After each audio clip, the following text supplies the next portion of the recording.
सोने से भरी बैलगाड़ी लेकर कालिया बाग पूरे 4 दिन बाद अपने जंगल वापस लौटा। कालिया की पत्नी गर्भवती बागिन अपने पति का बेसब्री से इंतजार कर रही थी।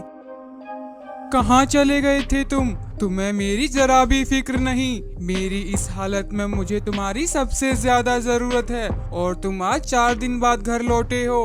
और ये बैलगाड़ी में इतना सारा सोना, ये सब कहाँ से आया? बताओ मुझे, कहीं तुम कोई गलत काम तो नहीं कर रहे? मैंने तुमसे पहले भी कहा है, मैं एक वक्त का खाना खाकर अपना गुजारा कर लूंगी, लेकिन मुझे ऐसी दौलत नहीं चाहिए। अरे नहीं नहीं बागिन, तुम खामखा इतना सोच रही हो। दरअसल ये सोना तो मेरे दोस्त रघुवीर, जो पास वाले जंगल का राजा है, उसने अपने बेटे के जन्म की खुशी में दिया है। उसने अपने बेटे की जन्म की खुशी में एक बड़ी दावत रखी थी। उसने अपनी दावत में शामिल होने वाले सभी मेहमानों को सोना दिया है और ये सोना मैं वहीं से लेकर आ रहा हूँ। ये कहकर कालिया बाग सोने को लेकर गुफा के अंदर चला गया। अगली सुबह कालिया ने बागिन से कहा, अरे सुनो भगवान, मैं 2 दिन के लिए जरूरी काम से शहर जा रहा हूँ। तुम अपना और हमारे होने वाले बच्चे का ख्याल रखना। लेकिन तुम कल ही तो शहर से वापस आए हो, फिर अचानक तुम्हें शहर में क्या काम आ गया? कुछ खास नहीं, बस मैं तुम्हें आकर बताऊंगा। अभी मैं निकलता हूँ वरना मुझे देर हो जाएगी। ये कहकर कालिया वहाँ से चला गया। लेकिन कालिया के इस बर्ताव और उसकी बातों से बागिन को उस पर शक होने लगा। ये आए दिन मुझे शहर जाने का कहकर न जाने कहां पर जाता है। आज मैं इसका पता लगा कर ही रहूंगी। ये कहकर गर्भवती बागिन ने अपने पति कालिया का पीछा किया।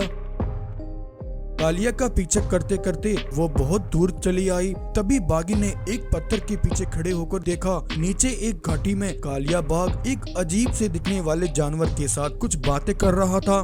चलो चलो भाई, जल्दी से मेरा माल निकालो। आज बड़ी मुश्किल से इन बच्चों को उठा कर लाया हूँ।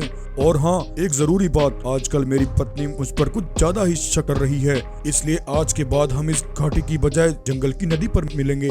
ऐसा कहकर कालिया बाग ने उस जानवर से ढेर सारा सोना लेकर उन मासूम बच्चों को बेच दिया। दूर खड़ी बागिन जब अपनी आंखों से ये सब देखती है तो उसे अपनी आंखों पर विश्वास नहीं होता। मैंने अपने सपने में भी नहीं सोचा था कि मेरा पति ऐसा काम कर सकता है। आज मुझे इसे अपना पति कहने में भी शर्म आ रही है। ये मासूम जानवरों के बच्चों को बेचकर हराम की दौलत इकट्ठी कर रहा है। इतना कहकर गर्भवती बागिन दुखी होकर वहाँ से चली जाती है। लेकिन रीना बागिन एक सच्ची और स्वाभिमानी बागिन थी। वो गरीब और मासूमों पर अत्याचार बिल्कुल भी बर्दाश्त नहीं कर सकती थी। मुझे कैसे भी करके उसे रोकना होगा। कल को मेरे घर में भी संतान पैदा होगी। मेरे बच्चे को जब अपने पिता के बारे में पता चलेगा तो उस पर इसका क्या असर होगा। और जब वो जालिम बाकियों के साथ ऐसा कर सकता है तो वो अपनी संतान को भी नहीं छोड़ेगा।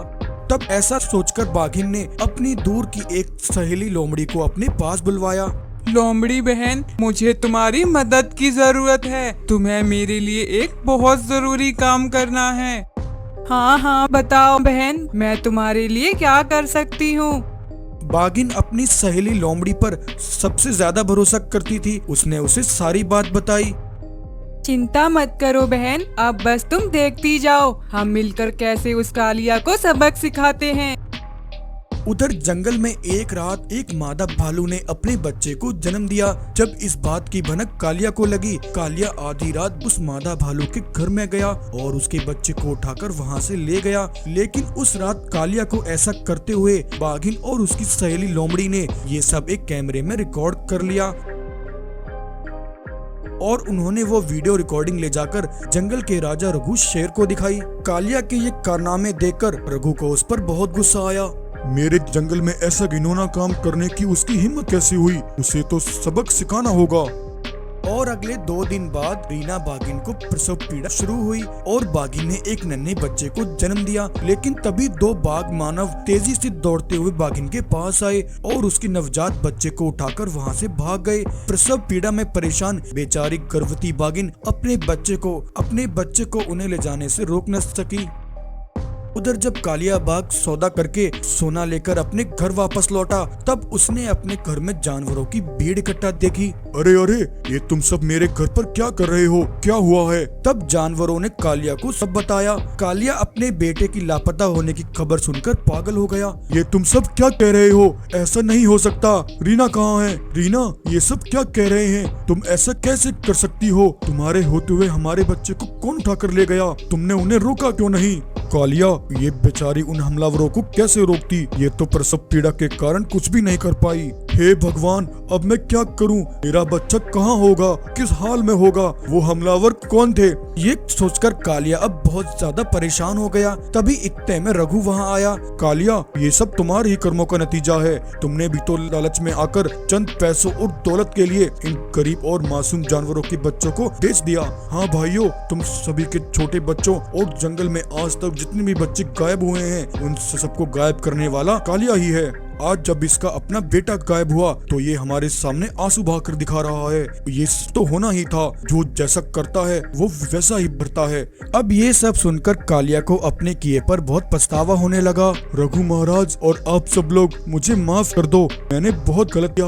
मैं जानता हूँ मैंने जो किया है वो माफी के काबिल भी नहीं है, लेकिन आज मुझे सीख मिल गई है। अपनी औलाद को खोने का दुख क्या होता है ये मुझे आज पता लगा है। अब से मैं ऐसा कोई काम नहीं करूँगा। तब रघु ने उन दोनों बाघ मानव को एक संदूक लेकर वहाँ बुलवाया। जब उन्होंने उस संदूक को खोलकर देखा तो उसमें कालिया का बेटा था।